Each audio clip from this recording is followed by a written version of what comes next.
Hola estudiantes, ¿cómo andan? Bueno, el motivo de este video es para un poquito abordar lo que es el género dramático o teatral. Es un pequeño solamente abordaje para que podamos meternos en el tema de la obra de William Shakespeare, Hamlet.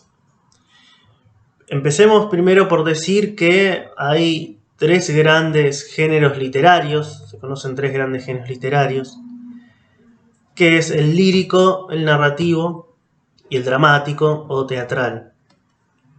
El lírico es la poesía, es los poemas, que seguramente muchos de ustedes han leído. Y el narrativo tiene que ver con cuento, novela, relato, leyenda. Bueno, hay un montón de subgéneros ahí que pueden eh, desprenderse del género narrativo.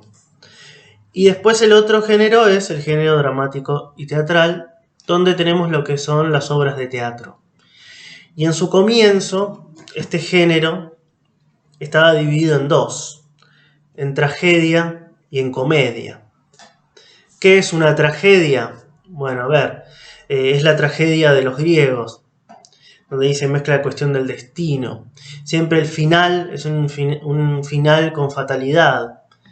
Siempre hay muerte. La muerte es sinónimo de tragedia, ¿sí? La desdicha, la envidia, la venganza llevan a la tragedia, llevan a la muerte. Por eso, digamos, es el género trágico, la fatalidad.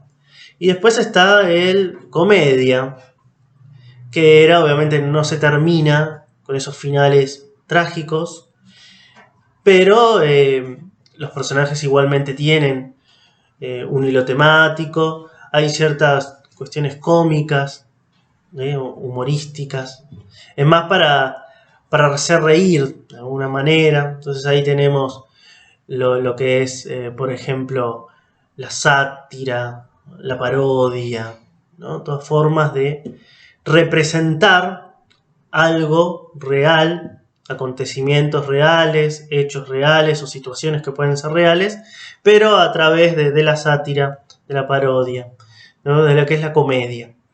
La otra también, que es la tragedia, también pretende representar hechos, acontecimientos o situaciones que pueden suceder, pero que tienen un final trágico, ¿sí? La fatalidad.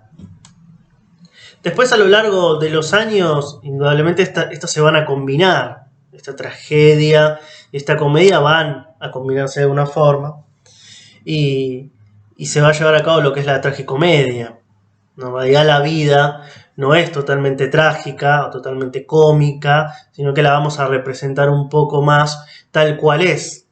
Entonces hay una mezcla entre la tragedia y la comedia en la vida cotidiana. Entonces, bueno, vamos a representarlo así, con momentos de humor, momentos que pueden ser cómicos y momentos que son dramáticos, que son trágicos, ¿sí? Entonces, bueno, eso es lo que vemos hoy, digamos, en lo que podemos considerar como el teatro moderno. Vemos que hay una mezcla entre estas dos, ¿no? Es la tragicomedia, hay una mezcla entre comedia y tragedia para tratar de representar un poco más la vida de una manera más realista, si bien, digamos, es una ficción, estamos hablando de una construcción literaria.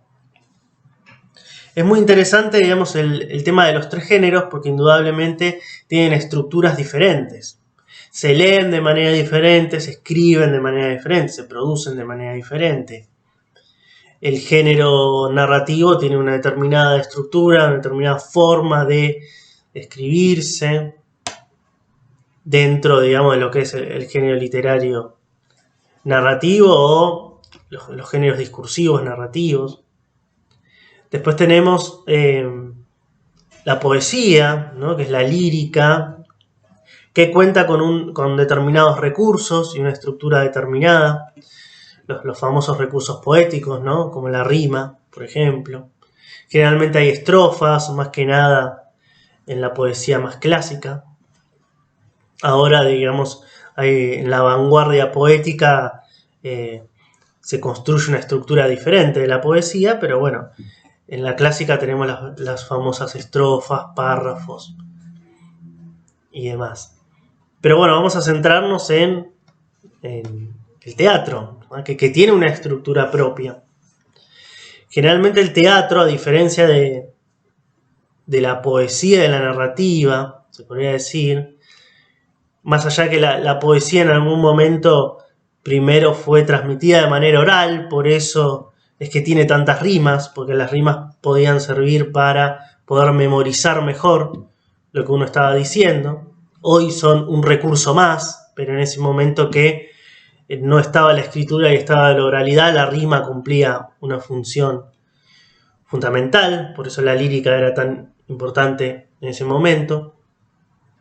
El teatro podemos decir que su objetivo final es ser representado en una obra teatral por personas, en un determinado escenario, donde está determinado telón, ¿no? Lo que decimos en un espacio de un teatro. El objetivo último de esa obra de teatro es ese. El teatro no solamente se queda con la construcción literaria, ¿sí? Sino que necesita ser representada, está hecha para ser representada en un escenario teatral.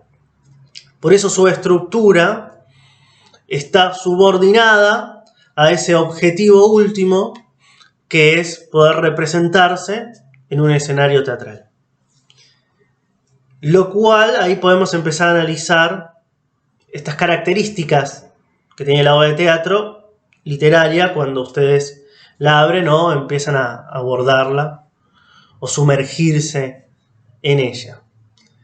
En principio podemos decir que la obra teatral está dividida en actos. Generalmente en el teatro moderno de hoy son 3 actos, ¿sí? Pero igualmente hay obras de teatro que se extienden en esta cantidad de actos.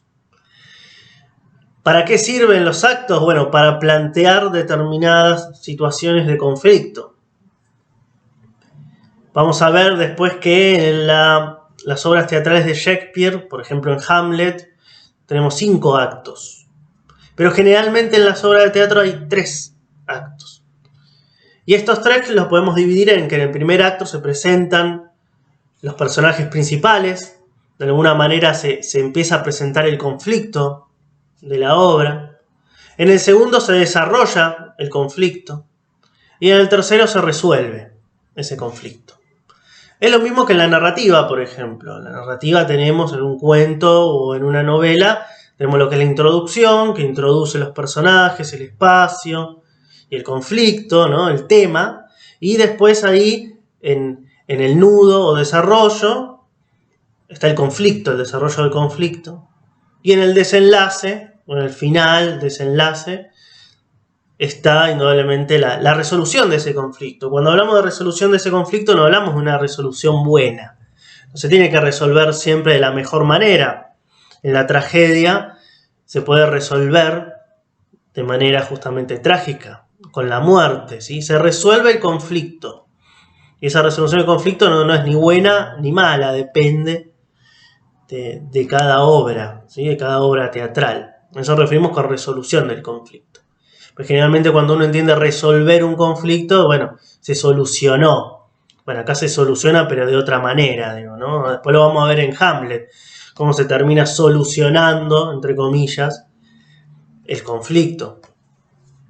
Entonces eso, hay 3 actos. Vamos a ver que en Hamlet hay 5 actos, ¿no? Pero generalmente cada acto desarrolla puntualmente estas cuestiones. En el primer acto de Hamlet también vamos a ver que está la introducción del tema y la presentación de los personajes, ¿sí? Después podemos decir que en cada acto hay escenas. ¿Esas escenas para qué sirven? Para introducir nuevos personajes. Fíjense que nosotros estamos pensando siempre, o la obra literaria del teatro, se piensa siempre en función a la representación futura de esa obra. Entonces las escenas lo que hace es que salgan personajes y entren personajes. Cuando terminan los actos se baja el telón, entonces se cambia la escenografía, ¿no? Todo está pensado en base a eso, entonces cada acto se divide por la caída del telón, puede haber un cambio de escenografía, y el cambio de escena es el ida y vuelta de los personajes. Se van ciertos personajes, quedan otros personajes, entran otros personajes a escena. Entonces, todo está pensado en base a lo que va a ser la representación material, por decirlo de una manera, física, presencial, o no presencial, porque ahora también se pueden grabar las obras de teatro, de la representación esa, ¿no? de la historia. Eso en principio es importante tenerlo en cuenta, ¿no? Es la estructura. Y van a ver que siempre en la obra de teatro empieza con la presentación de los personajes, en la obra literaria, ¿no? En las primeras hojas se desarrolla, o nos dicen ya quiénes son los personajes de esa obra. En algún que otro libro también te dicen cómo van apareciendo por escenas o actos cada uno de esos personajes. Está bueno. Después tenemos que decir que esa obra de teatro también contiene diálogos y acotaciones. ¿Cuáles son los diálogos? Bueno, generalmente la obra de teatro se desarrolla a través de los diálogos. Eso es muy diferente a la poesía, ¿no? Donde hay alguien que está como leyendo su poema o cantando su poema. O la obra narrativa donde hay un narrador. Son en los cuentos, en los poemas. Siempre hay un narrador. En este caso, tenemos que decir que hay diálogos. Las acciones se llevan a cabo a través de los diálogos de los personajes. Si ustedes van a ver una obra de teatro, van a ver que todo el tiempo hay diálogos. Hay acciones, obviamente. Pero esas acciones se llevan a cabo a través de los diálogos de los personajes. Los diálogos siempre son el puente de toda la acción, ¿no? Y lo van a ver también ahí en Hamlet, que es el que les di para poder analizar. Van a ver esto, que hay diálogos en cada uno de los actos, en cada una de las escenas. Está bien marcado, está el nombre de cada uno de los personajes que va a hablar, y luego viene lo que dice ese personaje, el otro le contesta, el otro le vuelve a contestar, ¿no? Un diálogo ida y vuelta. A veces no hay solamente diálogos, sino que hay monólogos. ¿Qué es un monólogo? Cuando un personaje es el que habla solamente, ¿no? Que no tiene un diálogo, porque para que haya un diálogo tiene que haber un otro. Me estoy comunicando con un otro, estoy hablando, charlando con un otro. Y el otro tiene que responderme de alguna manera. Eso es un diálogo, no es un ida y vuelta. Ahora, después hay monólogos, cuando hay solamente un personaje, que lo van a ver en Hamlet. Hay algunas partes que hay ciertos monólogos de Hamlet, por ejemplo, el ser o no ser, ¿no? Cuando empieza ese monólogo. Van a ver que hay ahí, ¿no? Y es él solo hablando consigo mismo también, ¿no? Porque a veces los monólogos son hablando con el público, en el caso ahí de la representación teatral, y si no, es un monólogo donde el personaje habla consigo mismo. Eso también está mucho en Hamlet. Claudio también, que es el tío de Hamlet, lo hace en determinado momento. Y después tenemos las acotaciones. Las acotaciones generalmente están entre paréntesis, ¿no? Y cierta pretende indicar ciertas características de los personajes, cómo están los personajes en ese momento. También lo hace con la escenografía. Nos dice, digamos, dónde están los personajes ubicados en espacio. Puede estar al principio de cada escena o de cada acto, esa descripción, digamos, del espacio y de cierta situación, describirnos cierta situación, ambientarnos un poco en lo que se va a desarrollar en cada acto y en cada escena. También nos dice generalmente cuáles son los personajes que están presentes en esa escena. Y en el juego este del diálogo, nos dice, digamos, cómo responde, si está enojado, triste. Estas cuestiones de descripciones tanto de los personajes y del espacio. Ahí están las acotaciones también marcadas.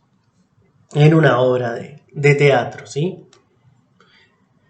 Y con esto es una breve introducción de cómo ustedes pueden abordar una obra de teatro. Ahora vamos a pasar a Hamlet. Vamos a ponerlo como ejemplo de obra de teatro. Nosotros después vamos a hacer un trabajo con el Teatro Nacional Cervantes, donde nos van a enviar la obra de teatro para que veamos de Hamlet de Villa Elvira, que es una adaptación del Hamlet de Shakespeare, que va a ser muy interesante. Por eso es la idea de anticiparles Hamlet, que ustedes hayan leído Hamlet. Les di también un video de Los Simpsons, donde ustedes pueden ver ahí la representación que hacen Los Simpsons de Hamlet, ¿no? Esa adaptación que hacen de Hamlet. Y también les di un video donde podemos jugar en la comparación entre Hamlet y El Rey León. El Rey León de Disney, película del 94. Ahora se hizo una adaptación nueva, diferente, que ya no es más un dibujito, que tratan de hacerlo un poco más real. Pero para que ahí vean también cómo podemos abordar Hamlet desde adaptaciones diferentes, ¿no? Los Simpsons y El Rey León. Ahí los videos que yo les mandé, está bueno para poder entender la historia en esta comparación y en esta adaptación que hace El Rey León y Los Simpsons de la historia de Hamlet. Hamlet, como les dije, tiene cinco actos. Y en el primer acto lo que vamos a ver es la presentación de ciertos personajes principales y cómo empieza a mostrarse el conflicto principal de la historia, o lo que va a llevar a cabo, el tema que va a llevar a cabo el conflicto principal de la historia. Estamos hablando de Hamlet, que es el príncipe de Dinamarca. Esta obra sucede en Dinamarca. Dinamarca en ese momento estaba en un conflicto con Noruega. Eso también lo marca si tenemos que estudiar un poco el contexto histórico, porque estamos hablando de una obra de principios de 1600 que la escribe Shakespeare, ¿no? Ronda por ahí, no hay exactamente bien cuándo la escribió, pero estamos hablando un poquito antes de 1600, más o menos ahí estaríamos hablando de la escritura, ¿no? de la obra. Hay un conflicto entre Dinamarca y Noruega, aparece también ahí Polonia en algún momento, bueno, es el conflicto que hay. Y nos muestran ya en ese primer acto la presencia de Hamlet, de su amigo Horacio, y lo gran llamativo, ¿no? Como un hecho fantástico, es la aparición de un espíritu, de un fantasma, que es el fantasma del padre de Hamlet, el rey Hamlet. El padre del príncipe Hamlet, que es el protagonista de la obra. Se le aparece a determinados guardias. Después Horacio le cuenta que se apareció el fantasma del padre, del rey Hamlet muerto recientemente. Y bueno, el príncipe Hamlet va a ver si se puede encontrar con este fantasma que aparece a determinada hora de la noche. Y se le aparece y quiere hablar con él. Entonces el fantasma habla con el príncipe Hamlet y le confiesa que fue asesinado por su hermano, por Claudio, que en ese momento pasó a ser el rey. Ante la muerte del rey Hamlet pasa a ser el rey Claudio, y Claudio se casa o se va a casar con la madre de Hamlet, ¿no? La ex esposa del rey Hamlet muerto, que ahí el príncipe se entera que su padre fue asesinado por medio de veneno. Claudio le puso veneno, unas gotas de veneno en el oído mientras estaba dormido. Entonces, bueno, fue un asesinato. El padre Hamlet, el rey Hamlet, muere envenenado por su hermano y el hermano toma el trono. Esto es parecido cuando les dije lo del Rey León, ¿no? Scar termina matando a Mufasa, y son hermanos, y Scar termina quedándose con el trono, ¿no? Es igual, no sé si comparamos también eso. Entonces ahí empieza el gran conflicto, ¿no? Porque indudablemente lo que le está diciendo el fantasma también es, che, mi hermano me mató, tu tío me mató, y está como pretendiendo venganza. Obviamente Hamlet ahí lo que va a idear es todo un plan de venganza para poder vengarse de Claudio principalmente y también de su madre. Porque está esto, ¿no? Mi madre, tan rápido se murió mi padre y tan rápido te olvidaste y te quisiste casar con mi tío. Además, Hamlet sospecha que la madre tiene algo que ver con el asesinato de su padre. Después se da a entender de que no sabía lo del asesinato, o que no fue parte del asesinato. Pero Hamlet en ese momento igualmente tiene un enojo enorme con la madre, ¿sí? Porque además esto que tan rápido te olvidaste de mi papá que ahora estás con mi tío, cosas así. Después vamos a ver en el segundo acto, donde parece que Hamlet se volvió loco. Ahí aparece la figura de... aparece la madre, Gertrudis, ¿sí? Y aparece Ofelia, esta no me acordaba. Aparece Ofelia, que es como que tiene un amorío con Hamlet en algún momento. Ella cree que, porque Hamlet le escribió cartas, cree que... Porque ahí Hamlet empieza ya todo en un juego. Ya la venganza para Hamlet es todo un plan totalmente pensado, ¿sí?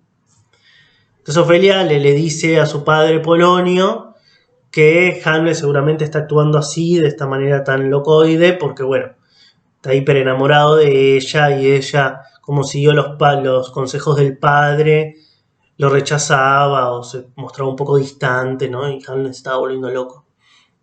Bueno, resulta que no es por eso la locura de Hamlet. La locura de Hamlet en realidad tiene que ver con la venganza, ¿no? Como esa venganza lo termina volviendo un poco loco, de alguna manera. Bueno, al final, digamos, es el desenlace, digamos, de esa tragedia por la venganza, ¿sí? Y bueno, y Hamlet tiene la idea de justo, vienen unos actores, y él le dice, bueno, yo quiero que representen tal obra, ¿no? Entonces él escribe una obra para que esos actores representen, y esa obra es una representación de lo que sucedió en realidad, el envenenamiento de Claudio al rey Hamlet y el casamiento de la ex esposa con Claudio, ¿no? No le ponen esos nombres, le ponen nombres diferentes porque Hamlet dice, no, bueno, esto se basa en una obra que escribió fulanito de tal, ¿no? Pero es eso, digamos, lo que se representa es eso, porque en realidad Hamlet quiere ver la reacción de Claudio, de su tío Claudio, ¿no? Cómo se revela ante eso y queda al descubierto de que eso lo está golpeando, lo que ve representado, porque él mismo siente una culpa.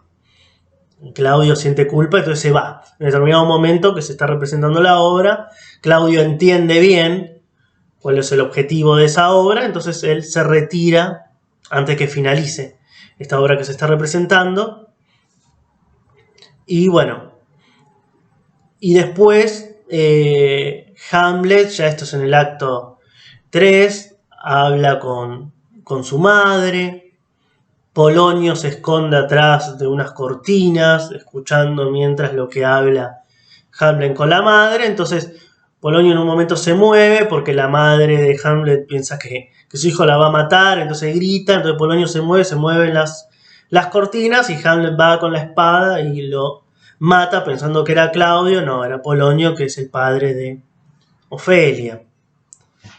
Ya después, en el acto 4, vamos a ver lo que es enterarnos del suicidio de Ofelia, que se ahoga, se suicida, y del plan entre Claudio y el hermano de Ofelia, hijo de Polonio. De ahí, y ya les digo el nombre, porque me puedo olvidar. Laertes. Laertes es el hermano de Ofelia, hijo de Polonio. Entonces, como Claudio le dice, mirá, fue Hamlet el que mató a tu padre, y encima Ofelia se termina suicidando, imagínense en el enojo de Laertes con Hamlet, ¿no? Entonces, bueno, planean que se batan a duelo Hamlet y Laertes, y Laertes tiene una espada envenenada, con la punta envenenada. Entonces, bueno, si triunfa y mata a Hamlet, bueno, tiene la espada envenenada, murió Hamlet. Ahora Claudio dice, bueno, si no triunfa, por la duda voy a preparar una copa con vino envenenada y se la voy a dar a Hamlet, si gana Hamlet, para que se muera igual. Y ahí, bueno, en toda esa secuencia, la madre de Hamlet termina bebiendo esa copa envenenada, entonces muere la madre de Hamlet. Laertes logra herir a Hamlet con la espada con la punta envenenada, o sea que ya futuramente va a morir Hamlet. Hamlet toma esa espada que tenía su rival y se la clava también, envenenada, muere también Laertes.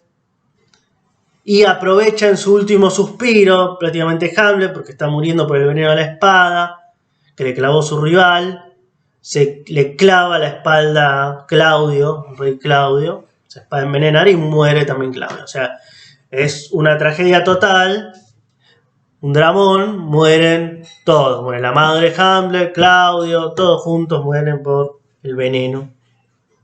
Empieza la historia por el veneno, por el envenenamiento de Claudio hacia su hermano, y por eso se queda con el trono, y después terminan todos envenenados también. O sea, el veneno ahí cumple un rol para ponerle principio a la tragedia y final a la tragedia, el veneno, ¿no? Esa es la historia, ¿no?, de Hamlet. La venganza, la locura, el poder. Indudablemente la cuestión principal de Hamlet es el poder, porque es ese poder, esa avaricia que lleva al hermano a envenenar al rey, ¿no?, y quedarse con el trono, quedarse con todo lo que era de su hermano. Y después, en base a eso, de ese poder, esa envidia, avaricia, ambición, se lleva a cabo lo que es la venganza, el plan de venganza de Hamlet, que termina todo mal. Esa venganza lo lleva a una locura total y bueno, termina todo en una tragedia. Pero en fin, es solamente este video para lo que ustedes ya vieron, los videos que les mandé, el material que les mandé, y para poder abordar el trabajo, la articulación que vamos a hacer con el Teatro Nacional Cervantes con respecto a la obra de Hamlet de Villa Elvira. Para abordar ese Hamlet de Villa Elvira, que es una adaptación, indudablemente necesitamos primero abordar la obra clásica de Hamlet. Esta era la intención, y para entender la obra clásica de Hamlet era explicarles nuevamente qué es una obra de teatro, cómo está compuesta y demás. Así que bueno, nos estamos viendo, espero que se haya entendido, nos vemos.